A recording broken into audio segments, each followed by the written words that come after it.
Olá, meus amigos, boa noite. É um prazer estar mais uma vez aqui com todos vocês, com todos os nossos irmãos, companheiros da Seara, para mais esse trabalho, para mais essa evangelização. Quero, nesse momento que nós estamos para iniciar esse trabalho de hoje, antes que a gente inicie, eu quero dar os recadinhos da casa, né? Tão importante para manter a gente informado das coisas que estão acontecendo, o que nós precisamos fazer, o que nós podemos fazer nesse momento que nós estamos passando de breve afastamento, né? Então, eu quero dizer a vocês que a campanha da arrecadação de alimentos, ela continua. Todos aqueles que tiver, que puder, que quiser doar alguma coisa para a gente fazer as cestas básicas e entregar às pessoas carentes, e tem muitas pessoas necessitando, leve na Seara, ou me chame, ou arrume um jeito de entrar na página da Seara, que a gente dá um jeito de pegar esse alimento para nós transformarmos em cesta básica para ajudar os nossos irmãos. Também agora, que está se iniciando aí a época de frio, nós também vamos começar a arrecadar agasalhos. Você que tem uma blusa, uma calça, uma coberta, algo que sirva para alguém, que você, graças a Deus, tem condições de trocar, tem condições de ter mais de uma, né? Vamos dividir para aquele que tem um pouco menos. Também nós vamos fazer esse trabalho agora. Gente, outra coisa muito importante. A Seara tem agora um canal no YouTube. Então, as nossas redes sociais, tem o Instagram também, que vocês podem estar seguindo. Temos a página no Facebook, que também pode compartilhar, comentar. Vamos fomentar essas redes sociais da Seara, porque é muito importante que a Seara passe a ser uma casa mais conhecida, para a gente facilitar o nosso trabalho de contato com os palestrantes que a gente tem convidado, vai facilitando esse processo. Gente, então, vamos compartilhar, vamos comentar, entre nas redes sociais da Seara. Outra coisa importante que nós vamos fazer, tem certas pessoas que estão perguntando onde é essa casa, né? A Seara Espírita Caminho do Mestre, ela fica ali na rua Luiz Catarino, número 629, no bairro São José. É um prédio na esquina azul, muito bem conhecido por nós, mas que tantos irmãos que gostariam de ir até a Seara, mas ficam em dúvida como chegar lá. É muito fácil, fica próximo à Avenida José Masson, então fica ali num lugar fácil de ser encontrado. Hoje, gente, eu quero, depois dos nossos recadinhos aqui, é com muito prazer. Hoje eu estou muito contente, porque vocês estão reparando que eu estou aqui, ó, no quarto rosa hoje, né? Hoje eu estou na suíte rosa aqui, porque a pessoa que comumente fica aqui nesse quarto, hoje está na tela principal. Então, é com muito orgulho, eu como pai, né? Fico muito contente mesmo de estar vendo esta oportunidade que a minha filha agora vai iniciar esse trabalho também de evangelização. Então, nós estamos muito contentes com isso. E hoje eu quero deixar vocês com a Aline Lima. Aline, boa sorte, boa palestra. Obrigada, pai. Bom, pessoal, tudo bem com vocês? Boa noite. Espero que vocês estejam muito bem. Ô, papai, esse comentário não. Gente, hoje meu pai que está me agenciando, então coisas malucas podem acontecer aqui. E eu gostaria de agradecer a presença de todos vocês aqui, dizer que hoje é um dia muito especial na minha caminhada evolutiva, porque é um dia que eu me coloquei à disposição dos amigos espirituais e principalmente o nosso Mestre Jesus, para levar um pouquinho da palavra dele para os nossos irmãos. E eu já começo pedindo desculpas se caso eu cometer algum tipo de incivilidade. Se caso eu disser algo que não está em conformidade com o Espiritismo, por favor, fique com o Espiritismo e me deixe a Mercê aqui sozinha, tá? Não fiquem comigo. Acreditem na nossa religião, mas nós somos seres imperfeitos que podem sim acontecer algum comentário, algum pensamento em decorrência da minha falta de conhecimento, tá? Prometo não me estender muito aqui com vocês, até por essa questão, gente. Eu tô começando, se eu conseguir falar meia hora, eu já vou ficar muito feliz, tá? E, mais uma vez, obrigada a todos. Eu escolhi esse assunto de hoje, as 3 peneiras de Sócrates, para conversar com vocês, principalmente porque esse assunto, ele é fácil de você abordar, e independente da religião, ele serve para todos. E também porque serve primeiramente para mim. Então, antes de servir para vocês, já serve muito para mim. E se faz sentido para mim, eu acho que pode fazer sentido para vocês.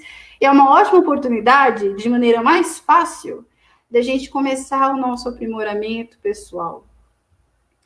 Muitas vezes, a gente não entende o papel do palestrante.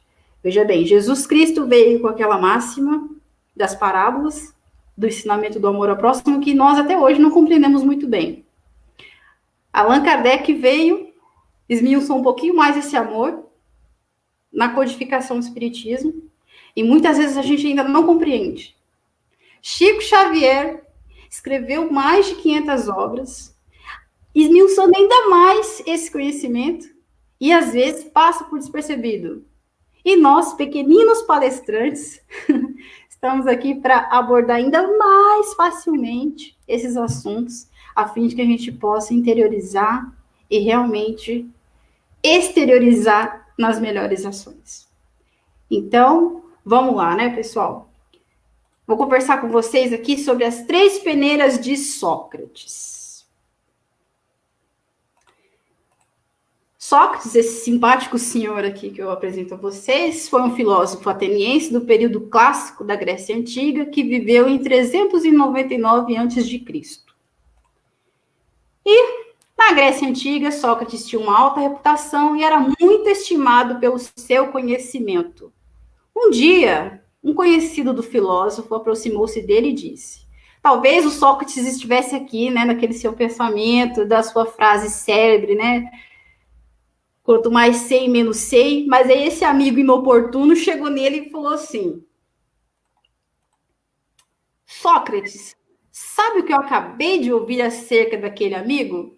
Se esse amigo fosse de Birigui, certamente ele ia chegar no Sócrates e falar assim: Sócrates do céu, você não sabe da maior, né? Normalmente, quando a gente vai contar uma fofoquinha, a gente fala: você não sabe da maior, né? Mas o Sócrates, mais que rápido, já dá um break aí no amigo. Espera um minuto. Antes que me digas alguma coisa sobre o meu amigo, talvez fosse uma boa ideia parar um momento e filtrar aquilo que vais me dizer. Então, Sócrates, mais que rápido ali, antes de já ouvir aquela fofoca, antes de trazer aquela informação negativa para dentro de si, ele já deu um break no amigo, né? Falou, vamos passar por uns filtros aí, né, amigo? Se essa informação eu vou querer saber mesmo. E aí, o primeiro filtro é o da verdade. Tem certeza absoluta de que aquilo que vai dizer é verdadeiro? O amigo já ficou assim meio esquisito, né? Vixe, Maria. Não, né? Mas o que acontece é que eu ouvi dizer que, né, insistiu ali em falar aquilo. E o Sócrates vem de novo. Então, não sabe se é verdade. Então, mas o Sócrates falou, vamos dar mais uma chance para esse amigo, né? Passemos ao segundo filtro, o filtro da bondade. O que vai dizer sobre o meu amigo é bom? Aí o amigo já ficou mais assim, né, chateado. Não, muito pelo contrário. Então, vocês já imaginam, né? O que esse amigo aqui do Sócrates ia falar para ele, né?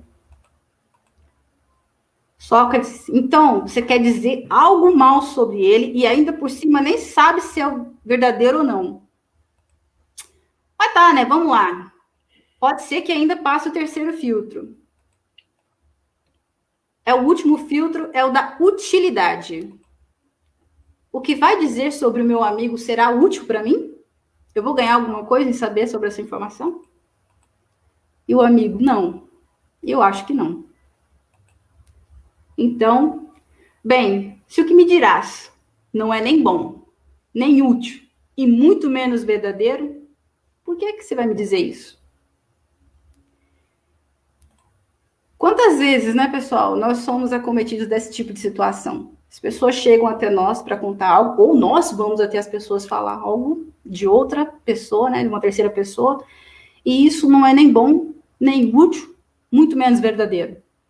Vocês já pararam para pensar quantas vezes isso acontece no dia a dia? Muitas, né? Aí, para, né, me ajudar aqui, claro, eu não ia fazer isso sozinha, já chamo logo meu pai, né? E aí, pai, tá acordado aí? Tô. Olha, é Então, verdade. pai, você é Pergunta. um cara sensato, assim, que usa esses 3 filtros, né? O filtro da veracidade, da bondade, da utilidade, ou você é mais assim, uma moniquinha fofoqueira, que não pode ver uma informação falsa, né? Uma fake news, que já, opa, adorei, vou compartilhar. Então, Aline, olha, para você ver. Há situações e situações. Quando você. Aí é importante a gente frisar. Quando você está compenetrado naquela conversa que você vai ter, você automaticamente você mantém mais a cautela e usa, ainda que sem pensar nisso, mais o crivo que você está colocando aí. Mas quando você se deixa levar, muitas vezes pela conversa mais solta e tal, você não está ali naquele momento de você ter aquele pensamento correto como deveria ser. Então você fala às vezes ou deixa que as pessoas falem coisas para você que não deveria ser. Então tem situação que nós utilizamos esse filtro porque nós estamos compenetrados. Por exemplo, quando eu vou conversar com alguém ali no Seara, alguém pede para conversar comigo, aí eu já sei que naquele momento primeiro que eu faço é procurar entrar em oração, porque eu vou conversar com a pessoa. Eu procuro ali a dar orientação, ouvir a pessoa e saber dar uma palavra sem procurar entrar em situações que passe, fuja desses filtros aí. Pode ser que algum dia, lógico, a gente cometa algum erro, mas quando você está compenetrado naquilo, é mais fácil de você manter esse filtro aí. Então, às vezes, o nosso descuido, desleixo, ou a falta do orar e vigiar, que eu acho que você deve falar sobre isso aí, é que muitas vezes faz com que a gente não use esses filtros tão dito aí, bem dito pelo Sócrates, né? Exatamente, até pela questão da nossa. Como a gente ainda não adquiriu certas qualidades morais, né, decorrentes aí do nosso esforço na caminhada do bem, então, quando nós somos acometidos de uma situação dessa, a primeira coisa que a gente já faz é escorrega mesmo, né? Mas é importante que a gente pense com caridade sobre aquilo que a gente está ouvindo. Será que seria bom, seria legal alguém falar determinada coisa, o que tá falando o que aquela pessoa está falando da outra, você ficaria contente se estivesse falando de você? E às vezes a gente acha que uma pequena coisa como essa não impacta na vida do outro, e sim, pode ser que você arranje problemas para sua encarnação em detrimento desse comentário pequeno que você fez. Muitas situações no mundo que nós temos hoje, situações de guerra, de desentendimento entre nações, é justamente por causa disso, porque não, as pessoas não têm filtro para aquilo que falam, já sai espalhando tudo que vem. E não é bem assim que as coisas funcionam. As pessoas podem até pensar, mas olha, eu vou me tornar uma pessoa chata se eu começar a inibir todo tipo de assunto. Não, meu amigo, você não vai se tornar chato, você vai se tornar uma pessoa ponderada, uma pessoa que as pessoas vão pensar antes de falar com você e vão te procurar para assuntos mais edificantes. Você não vai se tornar uma pessoa chata, pelo contrário, você vai ir para outro patamar.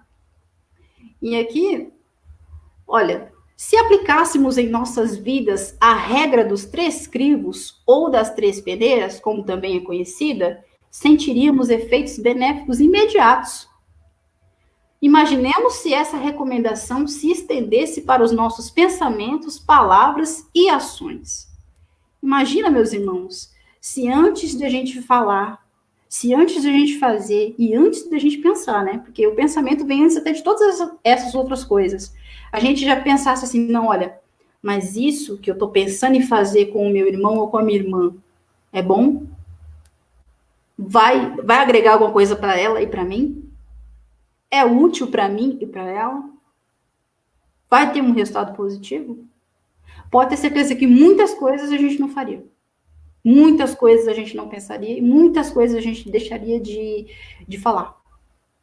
Entendeu? Deixaríamos mesmo.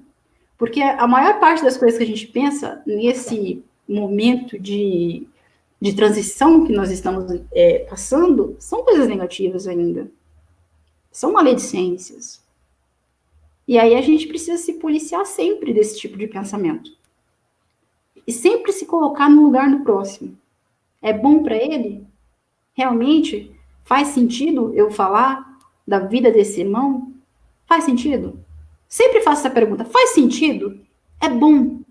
Eu gostaria que fizessem isso comigo? Que se você falasse, ó, eu não acho legal, eu não gostaria que ninguém falasse isso de mim, não. Você automaticamente não fala. Entendeu?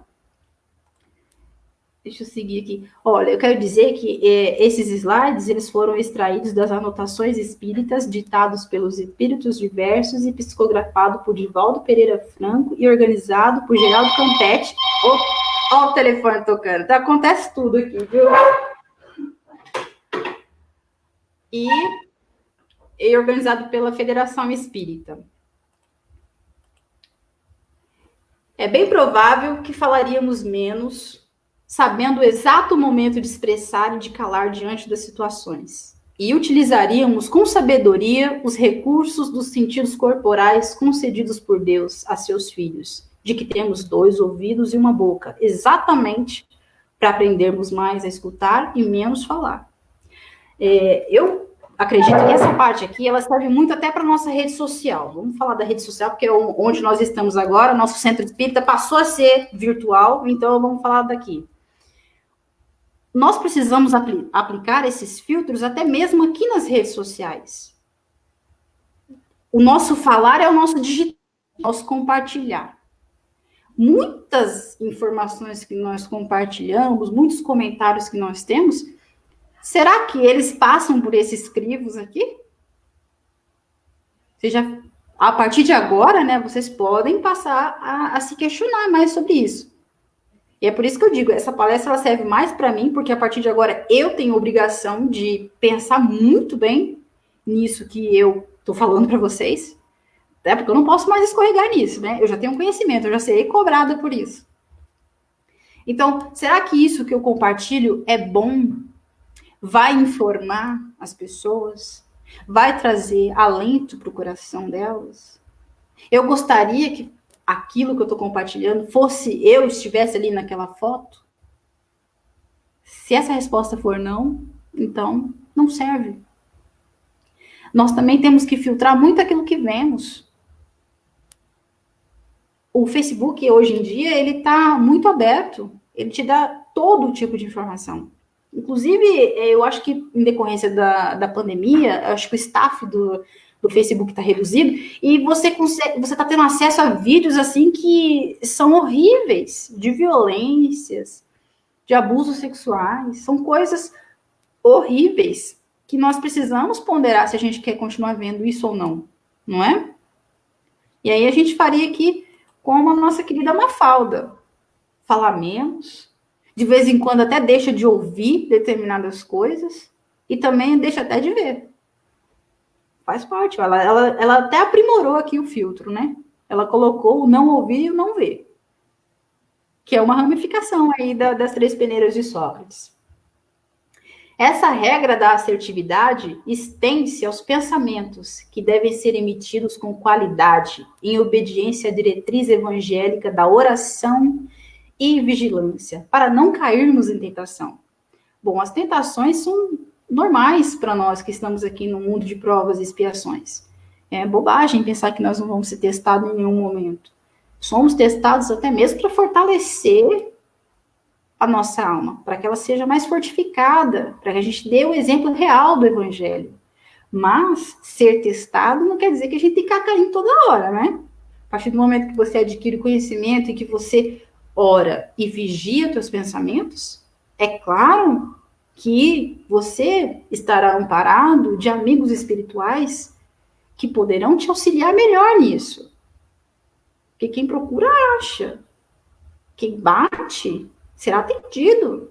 Então, se você sabe, você está em processo de reforma íntima, né? A partir de agora, você vai usar aí as peneirinhas do Sócrates. E vai acontecer um tipo de situação, você já faz a sua oração, vigia ali os teus pensamentos, que rapidamente os amigos espirituais estarão ali ao seu lado, te dando maior apoio para que você continue na caminhada evolutiva de melhor forma, de uma forma mais assertiva. Mas é preciso dar o primeiro passo.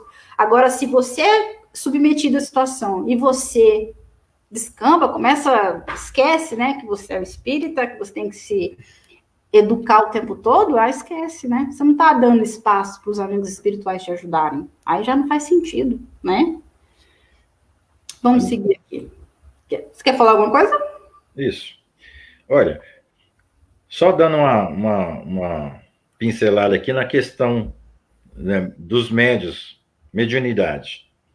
Quantas vezes que nós, nos trabalhos mediúnicos, através de comunicações e tal, nós ficamos sabendo de informações. É muito importante que o médium, quando recebe uma informação de um espírito em relação a alguma pessoa que está passando ali no tratamento, buscando ajuda, que ele use desse filtro.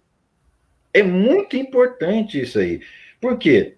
Será que aquela informação, primeiro, será que ela é boa? Será que ela é verdade? Será que vai ser útil eu passar isso para a pessoa? Então eu tenho que ter esse crivo aí para analisar as comunicações e principalmente para saber se eu devo passar isso para frente. Quantas vezes nós ficamos sabendo, quando as pessoas buscam tratamento, nós ficamos sabendo através de comunicações, de orientações dos amigos espirituais, a respeito o porquê que aquela pessoa está naquela situação. Mas isso, os espíritos nos passam muitas vezes, é para a gente saber de que maneira nós vamos ajudar aquela pessoa. E não para a gente pegar isso e jogar no ventilador. Muitas vezes até a gente usa alguma situação que acontece em trabalho assim, em esclarecimento em curso, no ambiente fechado, mas sem citar nome, sem dizer de quem se trata. Justamente porque nós não podemos pegar essa informação sem passar ela por esses crivos para saber se é verdade, para saber se é útil, né? Para verificar direitinho, para ver se a gente deve fazer uso dessa informação. Então, se você observar que em todos os momentos, seja na parte espiritual, seja na parte material, o Sócrates tem toda a razão. Nós devemos usar dessa observação, ter a caridade na hora de usar dessa informação que nós recebemos. Primeiro para saber se é verdade, né? Depois para saber se é bom. E depois para saber se é útil aquilo. Se nós não fizermos isso, nós corremos o risco de cometer um erro. Isso que você falou é muito importante, porque realmente esse ensinamento que Sócrates deu 399 a.C., olha só, Cristo já trouxe vários ensinamentos para nós de boa convivência, né? Normas de boa convivência. O Sócrates já antes dele já falava disso. Porque você traz isso para a sua realidade no seu ambiente de trabalho. Tá você lá tomando seu cafezinho e aí chega um outro funcionário de outro departamento, um outro colega de trabalho e começa a falar do seu chefe. Ali é um momento de você usar o filtro. Exatamente. Será que é bom ficar aqui falando mal do meu chefe? Vai ver se tem alguma utilidade? A gente vai resolver o problema se ficar aqui falando dele? Vai agregar alguma coisa? Não vai. Então, já descarta esse assunto. Já nem interioriza isso. Mas o que acontece normalmente? O colega de trabalho vem falar mal do chefe, a gente já desce o pau no chefe, né? Vai. Tá no centro espírita? Desce o pau no médio, ou no dirigente, enfim. Todos nós fazemos isso. Então, a partir de agora, eu mesmo que estou aqui falando com eles, você também que está aqui junto comigo, a gente não pode mais fazer isso. Nossa atitude, a partir de hoje, já tem que ser totalmente diferente. Uhum. Não é? E vamos seguir? Vamos. Mas aí você deve estar pensando, né? Eu já sou testado, eu já estou no mundo de provas, expiações, eu sofro pra caramba, eu não posso fazer nenhuma fofoquinha, né? Não posso sair comentando qualquer coisa. Mas será que a gente tem algum tipo de ferramenta que auxilia aí, né? Que ajuda a gente a lembrar que esses filtros existem, né? Então, quais ferramentas que temos disponíveis para ter mais crivo, filtro em nossas palavras, pensamentos e ações? E aí nós temos uma duplinha sertaneja, assim, gente. Nós temos duas ferramentinhas que Deus, bondoso que é, deixou para nós, que é a oração e a vigilância. Oração por quê? Como que é o orar? O orar tem que ser sincero, de coração aberto, com humildade, expondo ali as nossas necessidades, mas também a oração para Deus não pode ser só pedir, pedir, pedir e não fazer. O que adianta você ficar pedindo a Deus perdão, que também não precisa pedir perdão, porque ele não tem nada que perdoar, sua consciência que diz respeito aí do que você faz, deve prestar contas para você mesmo? Se você não perdoa o teu irmão, se você torna a vida do seu irmão mais difícil, se você fala mal do seu irmão, não pensa se as suas palavras vão agredir aquela pessoa, então do que adianta fazer uma prece? É por isso que a prece ela tem que ser honesta, verdadeira, buscando entender que temos mazelas, sim, claro, temos as mazelas, mas que nós estamos com vontade de fazer melhor, com vontade de seguir melhor. Errar, nós vamos errar, é fato. Mas vamos persistir no erro? O que adianta à noite eu vou lá, faço o Pai Nosso, peço para Deus me livrar do mal, mas aí, dali 5 minutos, ó eu lá já fazendo maldade com o meu irmão. Olha eu fazendo maldade com o bichinho. Olha eu mandando pensamento negativo. Olha eu com inveja do outro. Eu desejando as coisas do outro. Espalhando fake news, espalhando desinformação. O que adianta pedir para Deus nos livrar do mal, sendo que a gente está se jogando dentro do mal? Não adianta nada. E a vigilância é justamente a partir do momento que você se conscientiza de que você quer ser uma pessoa melhor, você estabelece uma meta com você. Então, eu quero ser uma pessoa melhor. Então, para isso, eu preciso me policiar. Eu não posso mais ficar desvairado. E aí, automaticamente, quando você faz esse compromisso consigo mesmo, você, na hora que você estiver ali pensando em alguma coisa negativa, automaticamente você já fala, opa, peraí, oh, meu Deus do céu, não posso pensar isso, oh, Senhor, né? Já faz uma prece, sincera, olha, Deus, tô aqui de novo, né? Errei, mas olha, eu tô acertando, Jesus. Já tô entendendo que eu não posso fazer assim. Não, daqui, desse jeito, não dá para seguir mais. Então, a oração e a vigilância são as duas ferramentas que Deus nos proporciona para que consigamos seguir em frente com amor ao próximo. Tá bom? E aí, seguindo aqui, a oração é o meio de contato com o Criador. É o instrumento diário de uma conversa íntima com Deus. É o recurso de que dispomos para nos associarmos com os seres de boa vontade, mais experientes e evoluídos, que nos auxiliam na jornada terrena.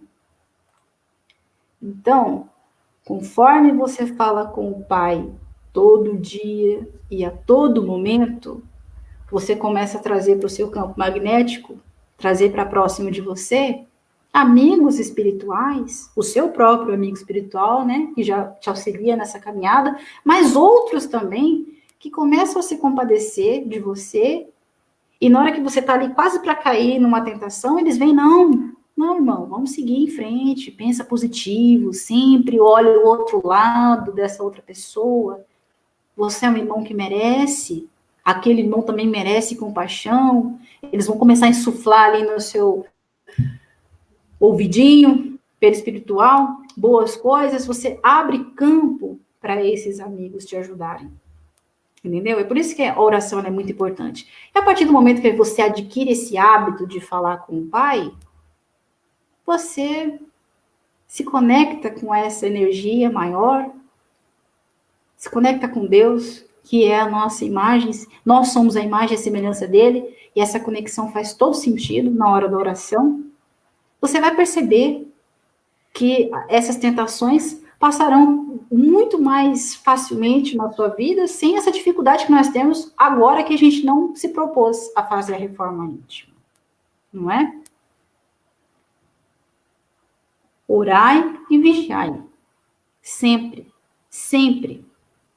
Antes, eu tinha muita dificuldade em fazer prece, porque eu pensava comigo assim, para que eu vou fazer prece se Deus sabe muito bem o que eu preciso?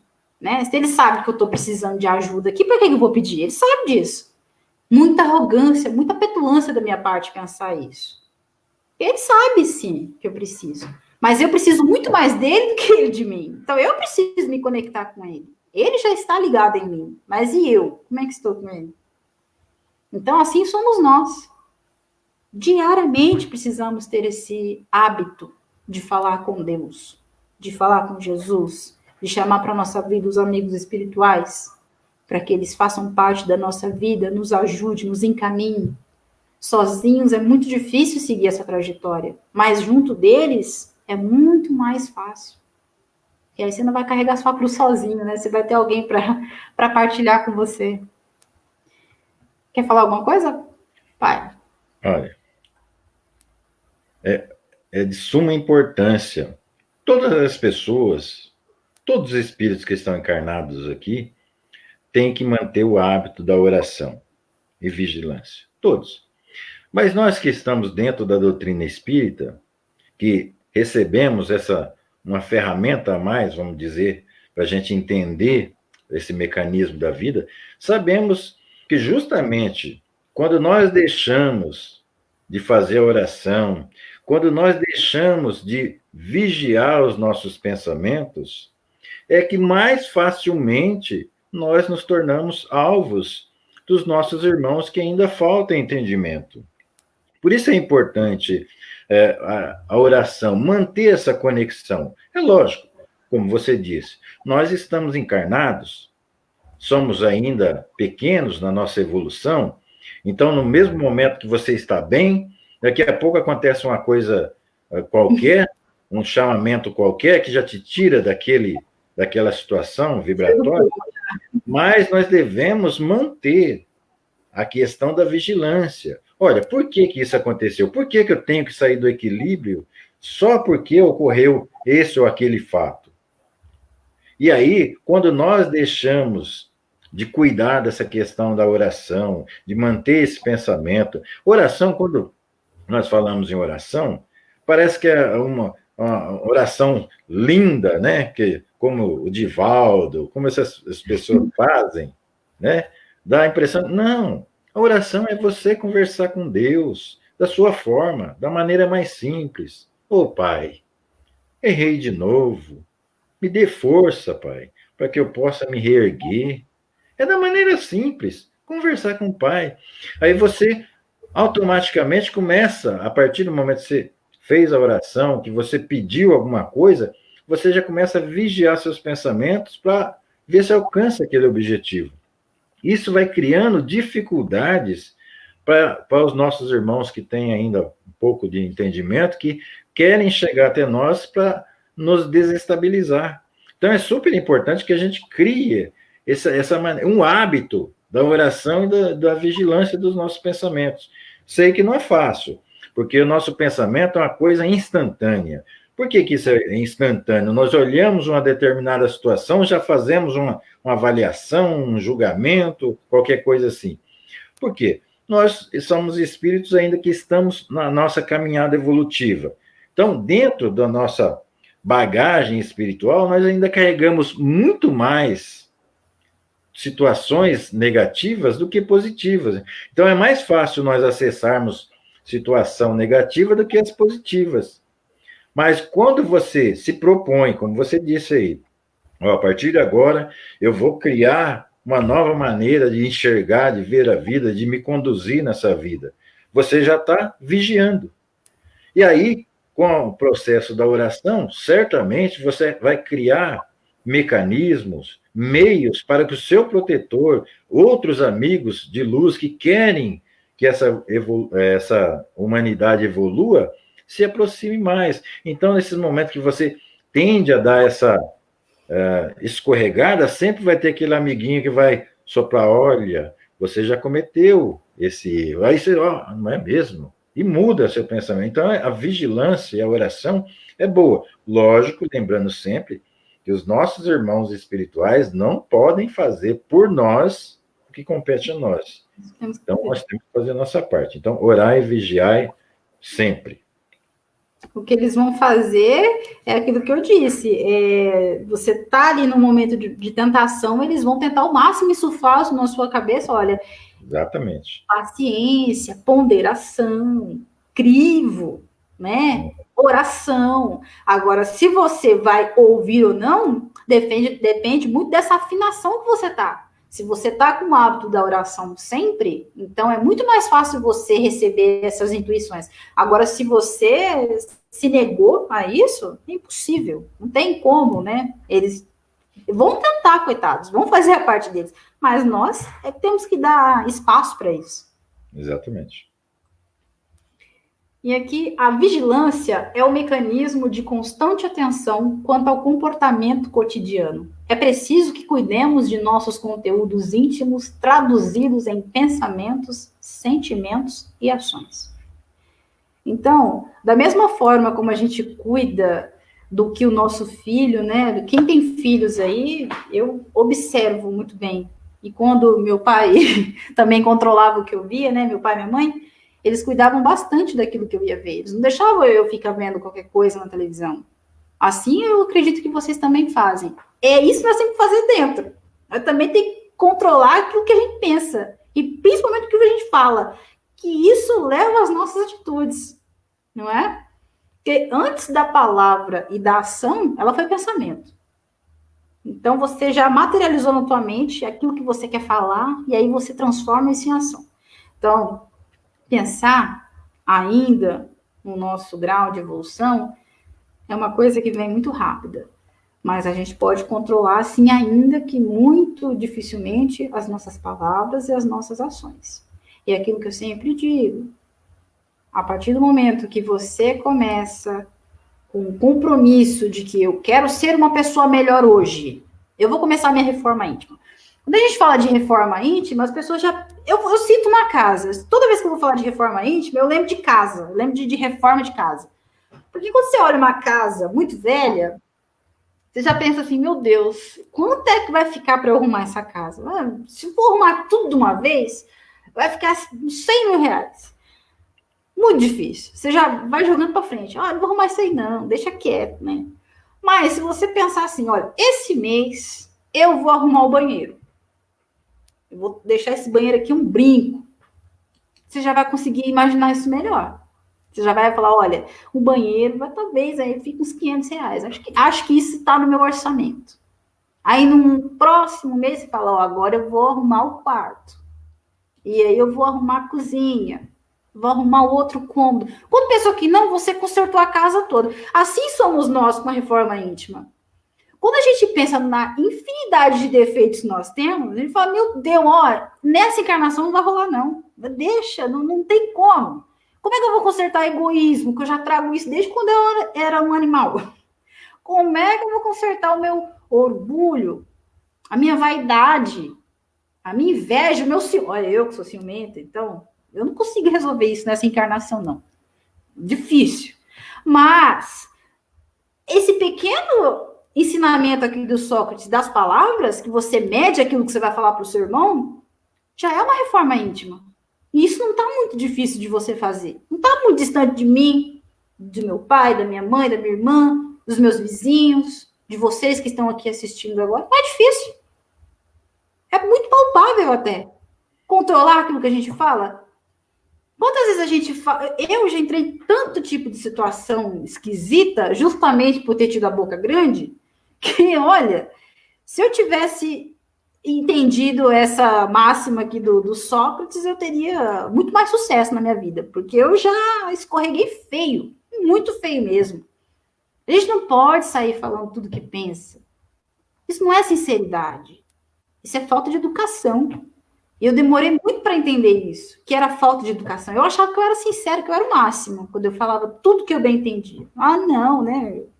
Eu achava que isso é uma qualidade. Aí, quando eu comecei a ter um pouquinho mais de consciência, eu falei, meu Deus, quão ridícula, quão pequena, quão falta de educação, quanta vergonha eu devo ter feito com meus pais, né? Né, pai? Aquela pessoa bocuda, meu Deus do céu, hoje eu tenho vergonha. Hoje eu olho assim e falo, nossa, não posso ser assim mais não dá, é inadmissível. Nem tudo o que eu sei do outro, eu tenho que sair apontando, porque eu mesmo não gosto quando alguém chega em mim e fica falando que os meus defeitos, ou fica falando os escorregão que eu dou. Não, imagina. E por que eu quero ficar metendo a mão na cara do outro, falando tudo que eu bem entendo dele? Sem pensar se eu tô magoando, se eu tô ajudando, eu tô nem ajudando, tô atrapalhando, tô deixando de fazer aquele ser humano evoluir, tô fazendo aquele ser humano ficar com raiva de mim, e aí dali para frente eu vou ter que resolver por causa de uma coisa que eu falei para ele hoje, e na manhã eu tenho que nascer ele junto com ele para resolver isso. Olha que situação. Quantos líderes hoje nossos, eu não vou citar nenhum específico, eu vou citar todos, porque nós já tivemos problemas com todas as lideranças possíveis, seja ela no nosso emprego, seja ela na política, seja ela na medicina, seja em qualquer lugar. Quantas pessoas que, por falta de crivo, levam informações que só geram caos, que só geram pânico. Vocês acham que se a nossa mídia hoje tivesse esse crivo, como será que eles estariam tratando a pandemia agora? Que tipo de informação eles estariam nos dando agora? Se os nossos representantes políticos também tivessem esse crivo, será que a gente estaria nessa situação? Será que a gente já não teria entrado num consenso? Eu pondero aqui, você pondera aqui, eles ponderam ali. Vocês estão vendo que uma pequena coisa aqui que nós fazemos impacta lá na frente? Quando eu, você, todo mundo aí fica compartilhando coisas, insuflando ao ódio, vocês sabiam que isso impacta lá na frente? É disso que nós temos que pensar. É essa vigilância que nós precisamos ter. Não dá mais, gente. Não dá mais. O nosso caminhar tá lento, justamente porque a gente tá... Ainda mais nós espírita, né? Que a gente espírita sabe que tem outra encarnação, então eu deixo para a próxima. Não. Essa tá muito perto, né? Deixa para resolver meus problemas na próxima. Mas tá muito em cima para resolver nessa. E nisso a gente tá há séculos deixando para a próxima. Séculos. Só que não temos tanto mais séculos assim para frente para resolver tanta coisa. Mas nós podemos hoje dar o primeiro passo. O primeiro passo agora. Esse primeiro passo eu estou dando aqui agora. Espero que vocês também comecem a dar. E quando a gente puder retornar às nossas atividades, a gente vai voltar a um ser humano bem melhor. Um ser humano que pondera o outro, que entende o outro, que sabe que o outro também erra, assim como nós erramos.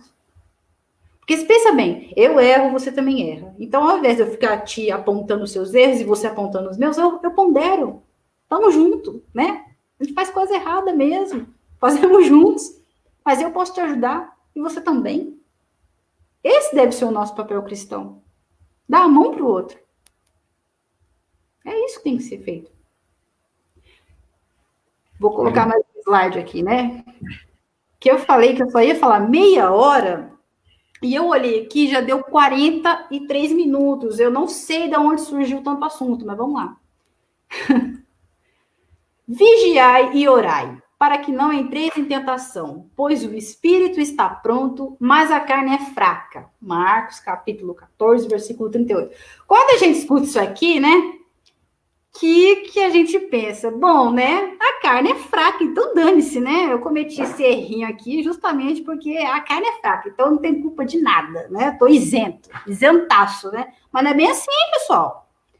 Na minha interpretação, se eu estiver errado, vocês podem colocar aqui nos comentários, tá bom? Por favor. Mas eu tenho certeza que Marcos não estava falando disso. Ele estava pedindo para a gente vigiar e orar, por quê? Tentação existe. O nosso espírito, ele já está por dentro, já está cravado na consciência, na nossa consciência, os 10 mandamentos, o amar ao próximo como a si mesmo. E Jesus ainda veio e arrematou amar o próximo como eu amei. Então, nós, do Espírito, sabemos esse compromisso. O problema é que quando a gente pega esse corpinho aqui, né? Quando a gente pega esse corpinho aqui, aí o negócio desanda. Aí a gente meio que entra de férias, né? Esquece que nós temos o compromisso de fazer aquilo que está na nossa consciência. A gente começa a chocar com a nossa consciência e começa a seguir um caminho totalmente diferente do que a gente devia fazer. É aí que está o problema. Mas mesmo assim, Marcos fala, vigia e ora. Porque tentação vocês vão passar o tempo todo aí, né? Desceu pro play, né? Tem jogo. Mas a carne não deve ser desculpas para os nossos erros. O nosso corpo físico, sem a nossa alma dentro, não é nada. Tanto é que a partir do momento que a gente desencarna, o nosso corpo vai para debaixo da terra. Vai lá ser comido. Mas o nosso espírito, não. Esse fica. Com todas as mazelas dele. Todinhas. Leva tudo. Tá? As coisas boas, mas as ruins vai também, ó, junto. Não tem essa de, abandonei lá dentro do cemitério. Se fosse assim, né? Mas não é. Então, pessoal, não adianta falar assim, olha, eu cometo erros porque eu tô encarnado. Não. Você está encarnado justamente para você corrigir isso aí.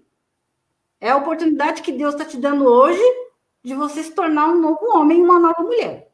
Então aproveite e não jogue a culpa em ninguém mais. A culpa é sua e você vai se corrigir.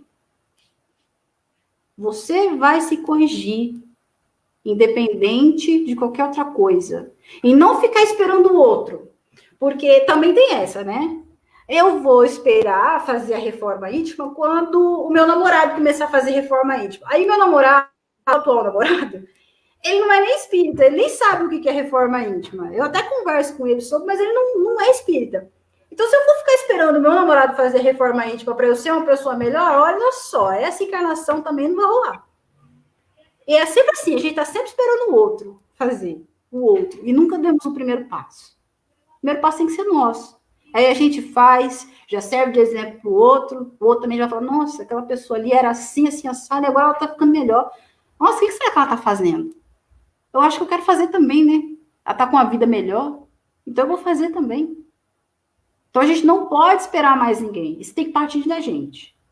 Partindo de nós, damos o primeiro passo, pode ter certeza que outras pessoas também farão isso com você. Dentro de casa mesmo, ó, nós somos aqui em 4 pessoas. Eu começo fazendo a reforma íntima, dali a pouco minha mãe também começa, a minha irmã, aí meu pai também já entra, ó, já somos 4. E 4 pessoas que cada um vai influenciar um ou outro aqui. É assim que vai. É assim que nós vamos transformar o mundo. Primeiro a gente. Nós precisamos dar o passo, e aí a gente vai influenciando os outros. Entende? Eu cito isso e é claro, quando aqui em casa eu tive o direito, né, de falar, olha, a partir de hoje eu não como mais carne, né, eu não vou comer carne mais porque eu não gosto, eu não tinha conhecido, assim, ainda a ciência do espiritismo, mas eu falei, olha, carne para mim, esquece. E aí eu parei com 13 anos de comer carne. Foi um efeito cascata. Eu parei, dali a pouco minha mãe também já começou a não ver mais graça. E aí meu pai, por último, que era o mais carnívoro, parou também de comer carne. E a minha irmã também entrou na mesma toada. É assim, o meu exemplo acabou influenciando eles. Acredito que é assim também a reforma íntima. Vamos seguir aqui mais um slide, né? A tentação é uma situação de risco a que estamos submetidos por ainda não termos adquirido ou fortalecido determinados valores indispensáveis à ascensão espiritual. Seremos, então, tentados em nossas concupiscências, ou seja, em nossas tendências negativas. Então, pessoal, volto de novo na questão da tentação. Nós vamos ser tentados o tempo todo. Por quê? Porque a gente precisa dar o testemunho. A gente precisa provar de fato que essa prova não nos atinge mais. Porque enquanto houver tendências negativas dentro de nós, haverá tentações. Haverá ainda as expiações. A partir do momento que você dá o passo, que você começa a vencer isso, você pode ter certeza que até mesmo nessa encarnação ou numa próxima, você já não vai ser mais testado nisso. É igual a fase de um jogo. Quem já jogou alguma coisa sabe. Você tá ali naquela fase difícil jogando, quando você consegue passar, acabou. Mas aí vem outra fase pior ainda. É normal. Vem outra fase pior. Mas para aquela, você já tá pronto. Se você precisar jogar ela de novo, ela já não vai fazer efeito em você. Você já tá craque. É assim que nós temos. Reforma íntima é treino. Um atleta, ele fica, às vezes, por anos treinando um tipo de movimento, aquele movimento que vai dar a vitória para ele. Ele fica anos treinando aquilo para um dia ele fazer. Nós, é a mesma coisa. Reforma íntima é treino. Nós precisamos treinar a nossa mente a pensar melhor, a falar melhor, a ser melhor. Aí só que você vai ser... Esse treino nosso é diferente do atleta. Porque numa outra encarnação, o atleta pode vir outra coisa, né? Mas nós temos o compromisso de estar sempre em treinamento. Porque sempre haverá algo novo para mudar. Sempre tem uma coisinha, uma arestinha para a gente parar. Entendeu? Mas nós vamos vencer isso. E aí, como disse aqui, ó, são situações de risco que nós estamos submetidos porque a gente ainda não fortaleceu dentro de nós esses preceitos morais. Nós ainda não fortalecemos Jesus Cristo dentro de nós. Jesus Cristo ainda continua sendo aquele homem lá, exterior, que vivia lá no Oriente Médio, que fez muita coisa boa, mas que a gente não tem condição ainda de fazer. Agora, a partir do momento que você entender que vós sois deuses, podeis fazer mais coisas do que eu até, aí sim, você vai se sentir parte e vai conseguir seguir em frente, vai conseguir fortalecer mais o teu espírito. Mas é preciso dar o primeiro passo. O primeiro passo, eu volto a dizer, pode ser dado agora, de modo muito simples. Não precisa querer consertar tudo que você tem de defeito, não. É igual eu falei da reforma da casa. Se você tenta consertar tudo de uma vez, pode ter certeza que você vai desistir. Porque é muita coisa. Muita, muita mesmo. Começa de pouquinho.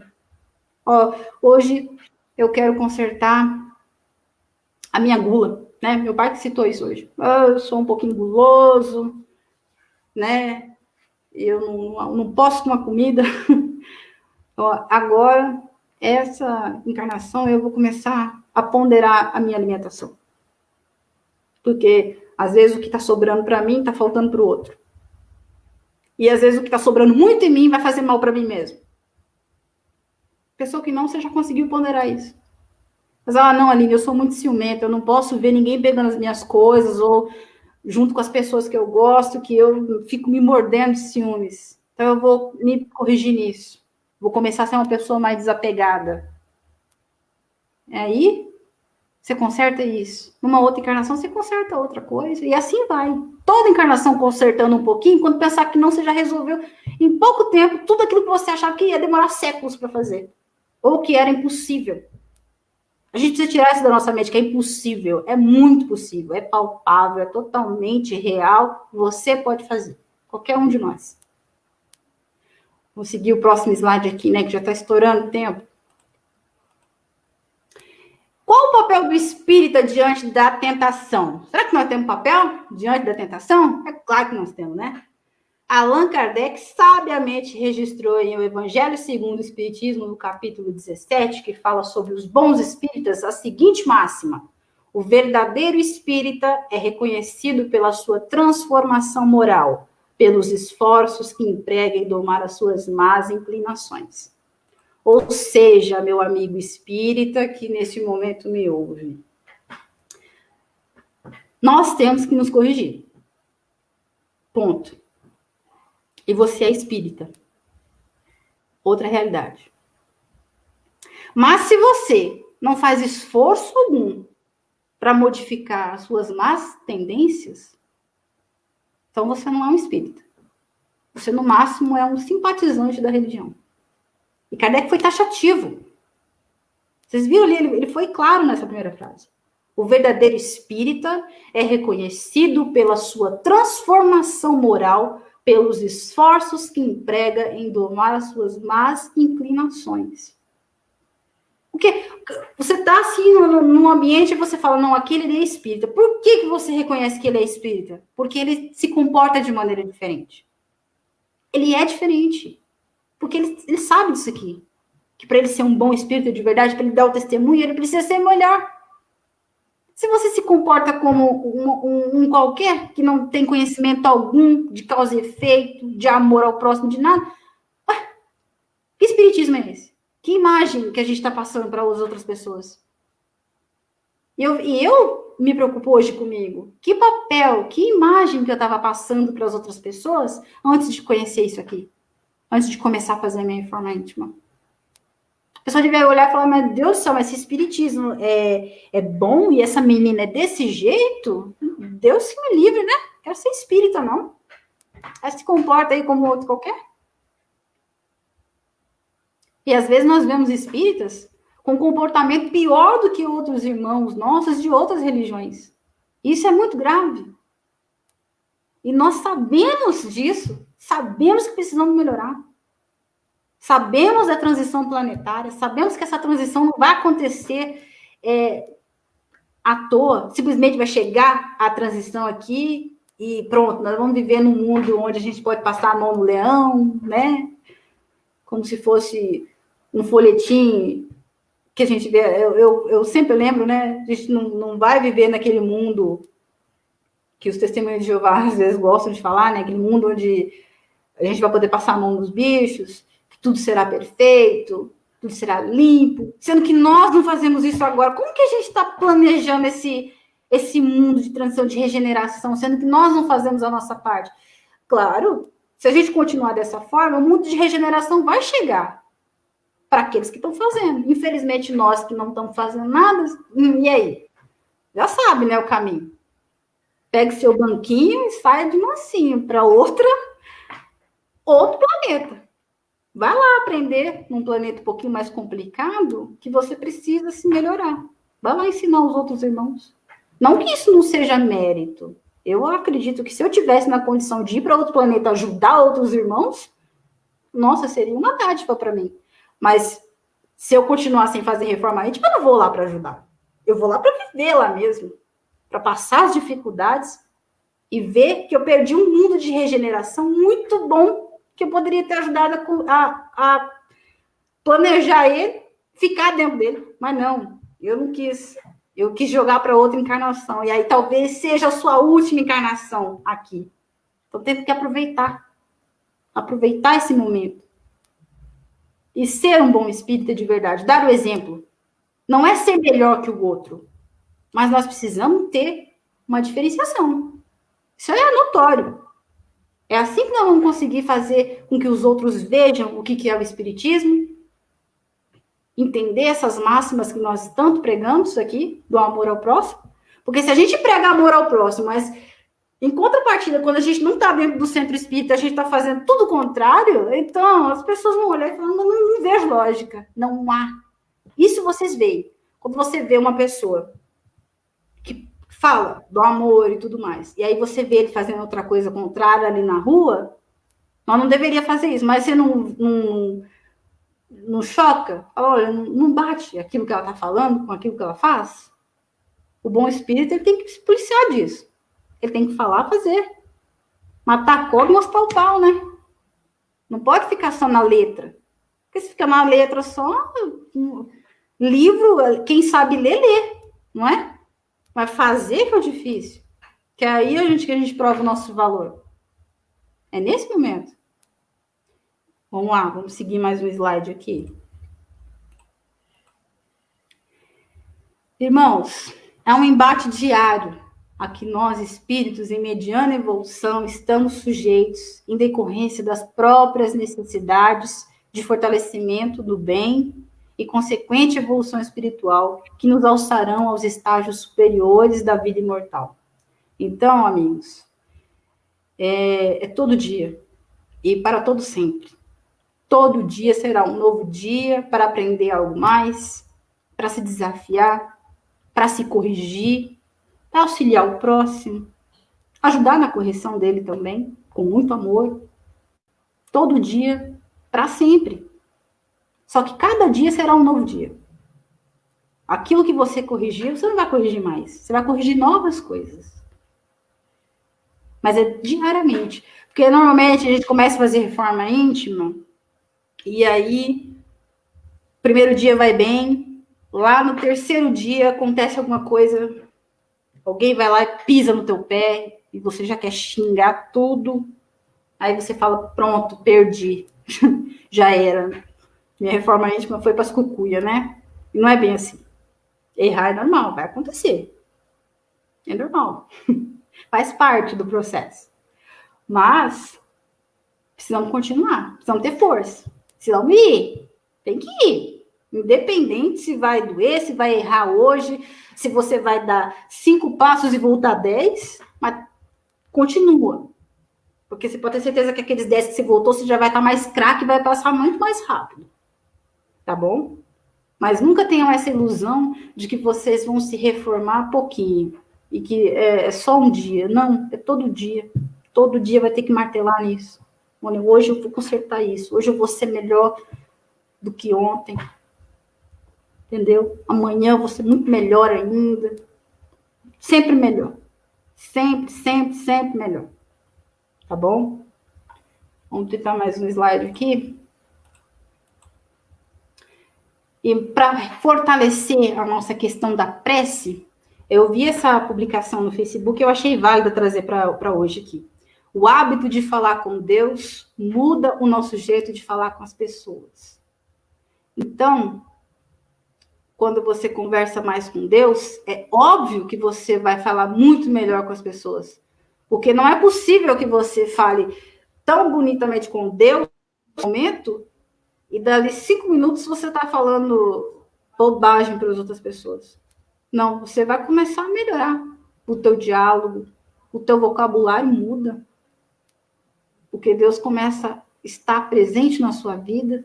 Os amigos espirituais, como eu citei, também estarão junto com você, te auxiliando, te dando muita força para que você continue acertando, para que você não carregue culpa desses erros que porventura poderão acontecer.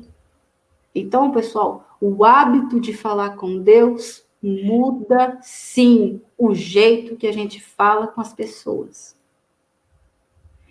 E tinha um padre, que não sei se vocês conhecem, um padre Léo, ele falava, ele também fez uma palestra a respeito das peneiras de Sócrates, e ele falou, ele acrescentou mais uma peneira, né?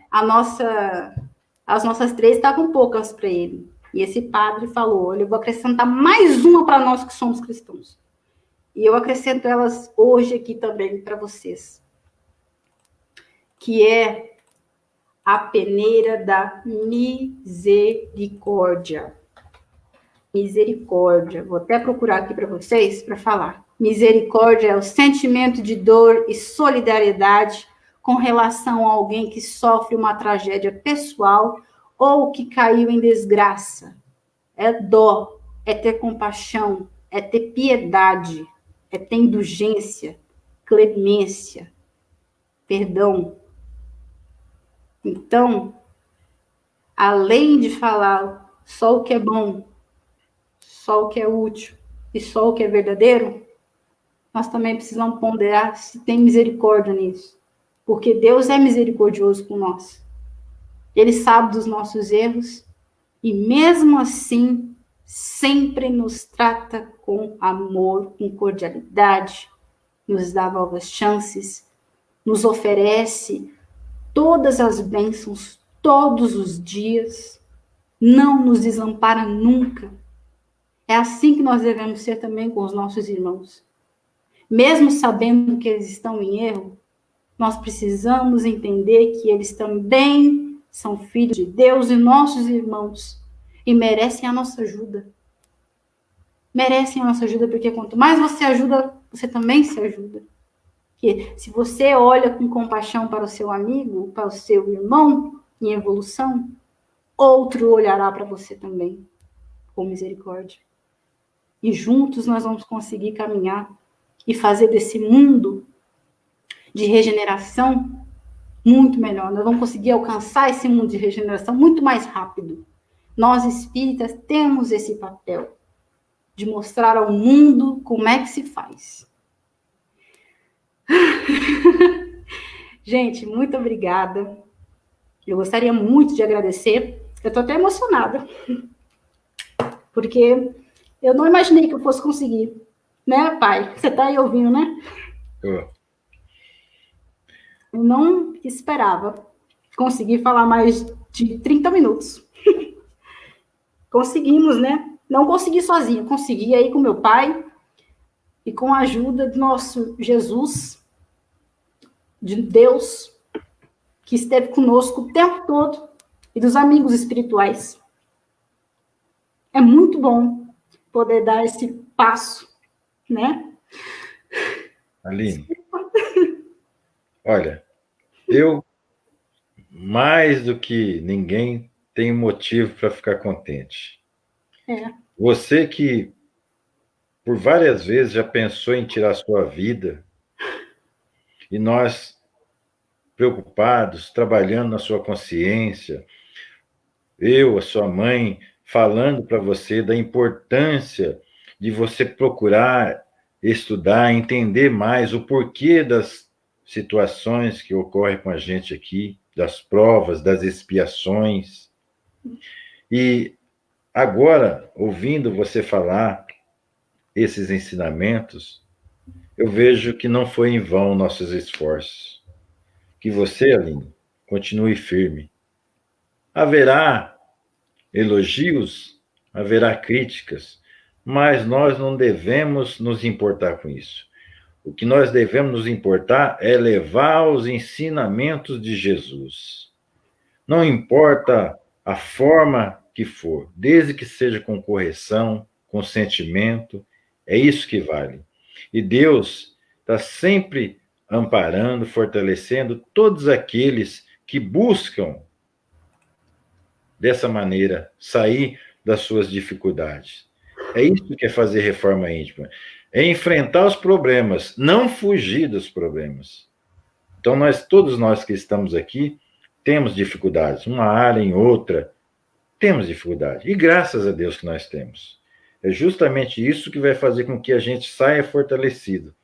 E eu fico muito contente por você ter dado essa guinada na sua vida, não pensar mais nessa questão e estar agora imbuído em salvar vidas, salvar consciências. Isso que é importante. Eu fico muito grato. Obrigada, meu pai. Tá bom que deu tempo de enxugar as lágrimas. Pessoal, mais uma vez eu agradeço de coração a presença de vocês aqui. Todos foram muito importantes aqui essa noite. E eu espero que juntos possamos dar seguimento nessa caminhada, que não é fácil, né? Como eu mencionei várias vezes, mas que é necessária, porque lá na frente nós vamos ter muitas bênçãos, nós vamos poder ajudar muito mais pessoas.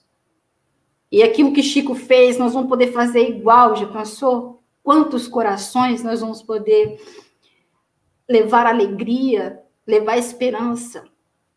Como meu pai citou essa questão do meu pensamento de suicídio, sim, inclusive eu até penso em falar disso no futuro, né?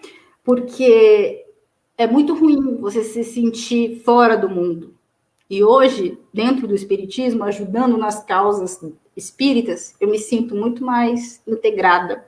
E é esse sentimento que eu quero que todos se sintam completos, se sintam felizes e que possam cada vez mais estar nessa caminhada. E para a gente finalizar mesmo agora, uma trabalhadora muito gente boa da casa, ela fez uma oração e nós preparamos um videozinho que eu vou deixar passar aqui para vocês, para a gente poder encerrar essa palestra. Gostaria que vocês ficassem mais esses minutinhos acompanhando essa oração. Essa oração ela foi feita por Amélia Rodrigues e Divaldo Pereira Franco. É muito linda e serve muito de consolo para esse momento nosso, tá bom? Fiquem todos com Deus, com Jesus e até a próxima semana.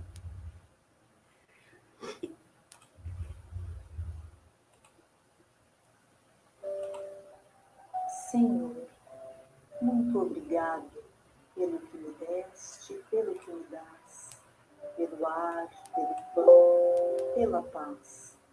Muito obrigado pela beleza que meus olhos veem no altar da natureza.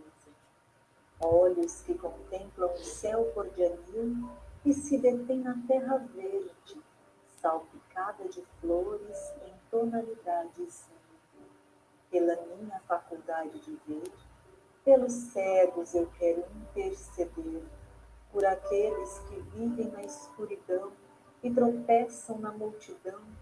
Por eles eu oro e a ti imploro, ó miseração, pois eu sei que depois desta vida, numa outra vida, eles enxergarão.